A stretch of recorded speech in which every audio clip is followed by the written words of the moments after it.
Laterite मिट्टी क्या है, लेटराइट मिट्टी से आपके कंपटीशंस में भी क्वेश्चन पूछते हैं। तो आइए यहां देखते हैं, लेटराइट मिट्टी जो होती है वो ग्रीक भाषा का शब्द है, और ग्रीक भाषा शब्द है जिसका मतलब होता है लेटर, यानी लेटर, ग्रीक भाषा शब्द लेटर से लेटराइट शब्द बना है, और इसका जो अर्थ होता है वो क्या होता है, ईंट।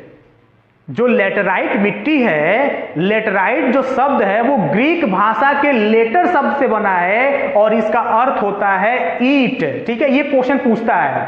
तो लेटराइट मिट्टी का जो तापमान होता है, लेटराइट मिट्टी में तापमान क्या होता है, इतना ज्यादा उच्च होता है, इतना ज्यादा होता है कि जिसके वजह से लेटराइट मिट्टी के अंदर के जो जीवाश्म होते हैं, जो फसलों को कह सकते हैं कि फसलों के लिए लाभदायक होते हैं या फिर जीवन के लिए जो उपयोगी होते हैं, उनकी क्या होती है, डेथ हो जाती है तापमान उच्च होने के वजह से, जिसके वजह से यह कह सकते हैं कि कृषि के दृष्टिकोण से लेटराइट मिट्टी उतनी अच्छी नहीं होती है।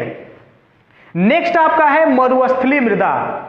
मरुस्थलीय जिसको बोलते हैं रेतीला, यानी मरुस्थलीय यानी डेजर्ट, डेजर्ट वाला भाग क्या है आपका, मरुस्थलीय है, जो राजस्थान और क्या कहते हैं, राजस्थान वाला जो भाग है आपका। तो मरुस्थलीय मिट्टी का जो रंग होता है वो लाल और भूरा होता है, और रेतीला और लवड़ी है, यानी कह सकते हैं कि उसमें नमक की क्या होती है, मात्रा होती है, किसमें, मरुस्थलीय मिट्टी में। तो मरुस्थलीय मिट्टी क्या है आपका, राजस्थान वाला भाग है, जो कि आपका रेगिस्तान वाला भाग, जिसका कह सकते हैं कि जो तापमान उच्च होने की वजह से उसमें कह सकते हैं कि नाम मात्रा क्या कुछ भी खेती नहीं होती है, कम वर्षा होती है, जिसके वजह से वो हमेशा सूखा रहता है, तापमान उच्च रहता है, और जिसके वजह से वहां पर खेती नहीं होती है।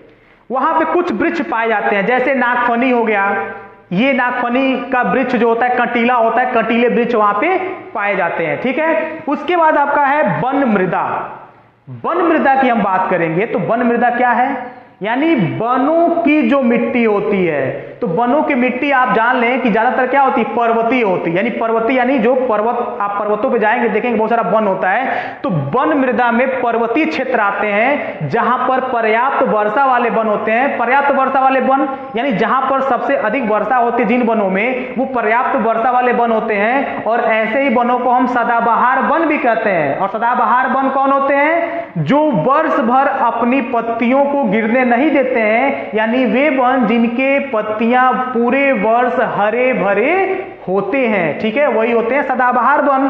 तो पर्वतीय यानी कह सकते हैं क्षेत्र, पर्याप्त वर्षा और वन उपलब्ध कह सकते हैं, यहां पे आपको वन मृदा में देखने को मिलता है। तो ये तो रहा आपका कह सकते हैं कि मृदा का वर्गीकरण। वर्गीकरण में क्या देखा आपने, जलोढ़ मृदा, काली मृदा, लाल और पीली मृदा, लेटराइट मृदा, मरुस्थलीय मृदा और वन मृदा, आपने ये देखा। ठीक है, अब इसके बाद बात करेंगे मृदा अपर्दन व संरक्षण। मोस्ट इंपॉर्टेंट, ज्यादातर क्वेश्चन एग्जाम में आता है, यूपी बोर्ड का जो मतलब 10th का जो बच्चे पेपर देते हैं, ज्यादातर एक क्वेश्चन पूछा है मृदा अपर्दन क्या है, इसके संरक्षण के बारे में लिखिए। 4 से 5 नंबर में क्वेश्चन आता है, तो कैसे लिखेंगे ध्यान से सुनिएगा।